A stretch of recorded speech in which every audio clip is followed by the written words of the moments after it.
Hi friends, நான் இப்போ எங்கே வந்திருக்கோன்னா எங்கள் ஊர் பக்கத்தில் இருக்கிற மணப்பாடுக்கு லைட் ஹவுஸ் பார்க்குறதுக்காக வந்திருக்கோம். அங்கே உள்ளே போன உடனே பார்க் இருந்தது. பார்க்கில் நாங்கள் ஜாலியாக விளாடினோம். அது ரொம்ப நல்லா இருந்தது. அடுத்து நாங்கள் லைட் ஹவுஸ்க்கு நாங்கள் ஏற போயிட்டோம். லைட் ஹவுஸ் படிக்கட்டில் ஏறும் போச்சில் எங்களுக்கு பயமாகவும் இருந்தது, தலையும் சுற்றிச்சு. அதுக்கப்புறம் போக போக நாங்கள் ஏற ஏற எங்களுக்கு அது ஜாலியாக இருந்தது. லைட் ஹவுஸ் டாப்பில் இருந்து கடலை பார்க்க செம்ம வியூவாக இருந்தது. அங்கே நாங்கள் நிறைய வீடியோஸ் ஃபோட்டோஸ் எடுத்தோம். கடல் காட்சி ரொம்ப நல்லா வீசிச்சு. நாங்கள் ரொம்ப என்ஜாய் பண்ணினோம்.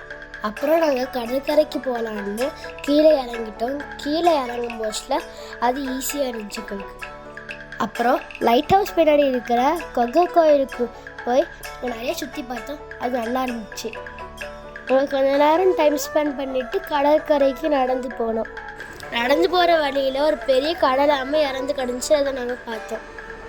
அதுக்கப்புறம் நாங்கள் கடலில் நல்லா ஜாலியாக ஆட்டம் போட்டோம். மணப்பாடு கடலில் ஆழமே இல்லை, அது ரொம்ப நல்லா இருந்துச்சு.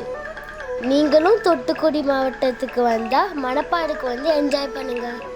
தேங்க்யூ, பாய் பாய். கண்டிப்பாக வாங்க, மிஸ் பண்ணிடாதீங்க.